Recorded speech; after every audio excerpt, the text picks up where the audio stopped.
Hi, I'm Cithryth, and you are watching episode 39 of my LOTRO Loremaster Let's Play. We are back to doing skirmishes again. Last episode we were doing some epics, now we're back to doing some skirmishes. This skirmish is kind of tied into what we were doing with the epics. It all ties into the ancient kingdom of Arnor. So today, this episode is going to be still a bit more history lesson-y stuff. I've done a bit of research to brush up on my history and make sure I'm saying the right things and not being wildly incorrect. So, today we are doing the standard Amon Sul skirmish. Like I said, I've been filming these in advance, so nobody's actually said anything about whether they want whatever skirmish or not. So, I'm doing this one because it ties into the history. So, let's go! Oh wait, right, I was gonna do higher level because the last one was really easy. Let's, rather than tier 2, let's just bump it up a level. We'll see how that goes. Alright, now let's go. Alright, so this is Amon Sul. This is Weathertop in the Lone Lands, which we've been to before. The little voiceover text you get at the beginning says, "Not long ago, a great battle was fought upon the peak of Weathertop between Gandalf the Grey and the Nine. Evil has been drawn to Amon Sul, where the ranger Candé seeks to hold the hill for the rangers of the north." And you have to keep these little bonfires lit, because they give a debuff to the enemies. Oh, come on. Whatever. I guess I have to relight that. So basically, the reason this ties in is the Watchtower of Amon Sul was a watchtower, unsurprisingly, that was part of the Kingdom of Arnor, and it fell eventually. But first I should start off this instance before I get into it. Alright, so darkness is encroaching, blah blah blah.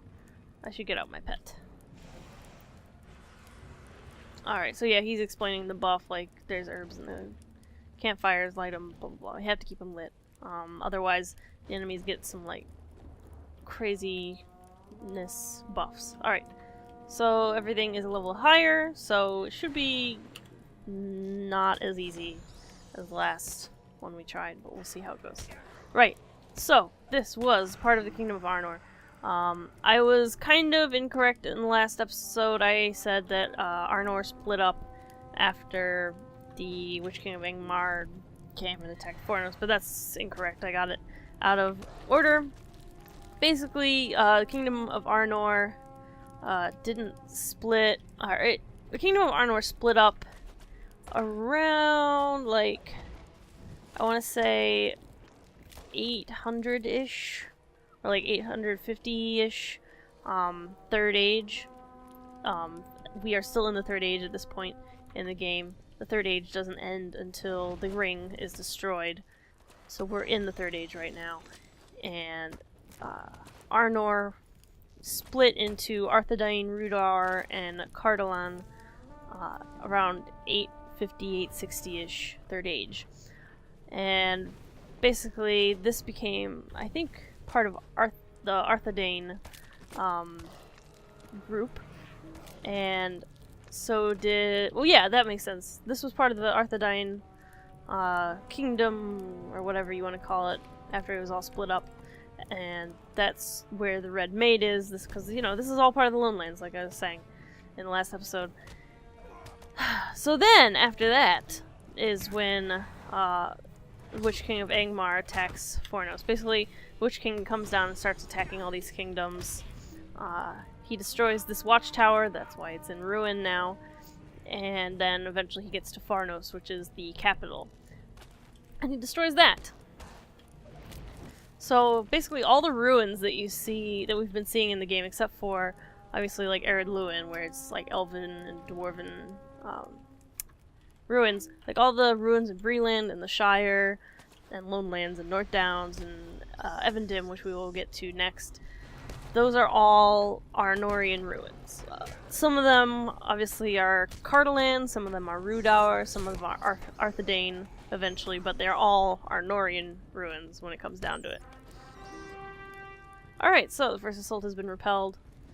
Not too bad. So hopefully, you know, this little history lesson made sense. If you want some more clarity, feel free to ask, because I'm sure I'm kind of, like, rambling and I'm not the best at explaining it, but I'd be glad to, like, write it out in comments or discuss it more in the next episode if you're interested in that. Alright, so the campfires have started to go out again, so I have to grab these torches and put them back up so that the enemies are actually beatable and not crazy hard. It kinda sucks because it's really easy when I'm on my hunter because my hunter has the run speed boost, and it makes hitting all the torches, or the campfires with the torch, really easy. But on this character, it's a little harder. Alright, hopefully, come on. The campfire is not going out yet. Okay, whatever. We'll deal with it. You usually get away with having one campfire not lit. And just having, like, the 4 other ones lit. It's not so bad. Unless you're, like, Tier 2 or Tier 3 skirmish, then I definitely recommend making sure you have all of your campfires lit, because those are much harder. Alright, a glint in the cairn catches your eye, so we have to open this up. Let's see, the cairn has been disturbed, but will only approach in darkness. What that means is we have to let the campfires burn out, and then the encounter mob will show himself. So that kind of sucks, because I just relit all the campfires. But whatever, we can wait. Not a big deal.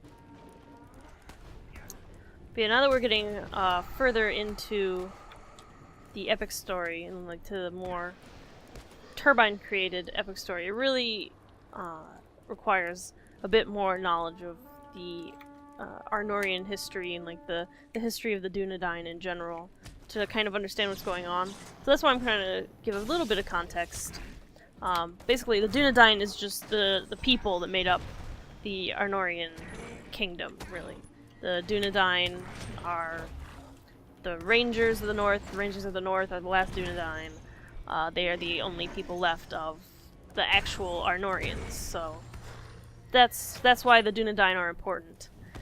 They're basically kind of the last guard protecting what's left of Arnor and stuff, and that's why you often find the Rangers in ruins and in old fortresses and stuff. That's why Aragorn knows so much about, you know, the various historical sites of Eriador.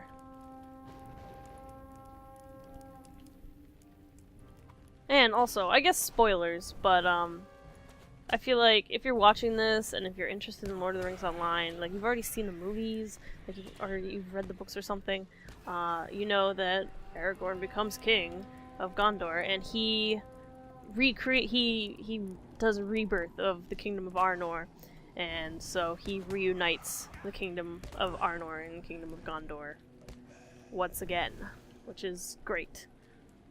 Technically, the Shire is part of Arnor, so there you go. They are subjects of the king as well. Oh shoot, I forgot to let the campfires burn down. I relit them.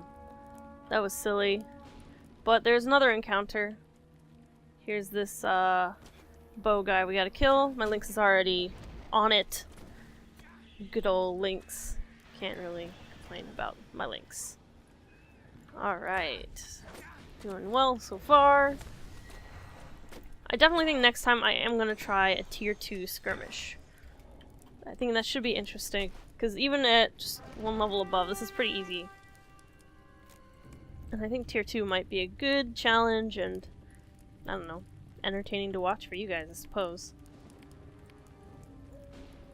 Alright, come on, Kargul. Good old Kargul. Big red Nazgul. I've always kind of thought that they're kind of silly looking, though. They remind me of the, I don't know what they're called, but in Star Wars, you know, in the original movies when you see everybody all gathered up at the Death Star, and there's, you know, the stormtroopers in white, and there's Darth Vader in black, but then there's those, like, those guys in, like, the red robes and the long masks. And I don't know what they are, but, reminds me of Karguls. Alright, so that was easy. That didn't take very long. Now it's dawn. Yay, we won. What does Candide have to say about that? If I can click on him. Oh, there we go. Alright, you have done a remarkable thing. Yay! Alright, so that was Stand at Amon Sûl, and a little Arnorian history lesson. Like I said, if my explanation isn't clear enough, feel free to comment and ask some questions. Hopefully I can write out comments that are a bit more clear, or I can suggest some resources for further reading if you're interested in that kind of thing. Or I can just, you know, answer your questions in another episode. Whatever you think you'd like better, just let me know, and I'll try and do that. So thanks for watching. Next time we'll be back again, trying to finish up the epic quests, figure out what's going on with this Red Maid nonsense. And yeah, see you next time.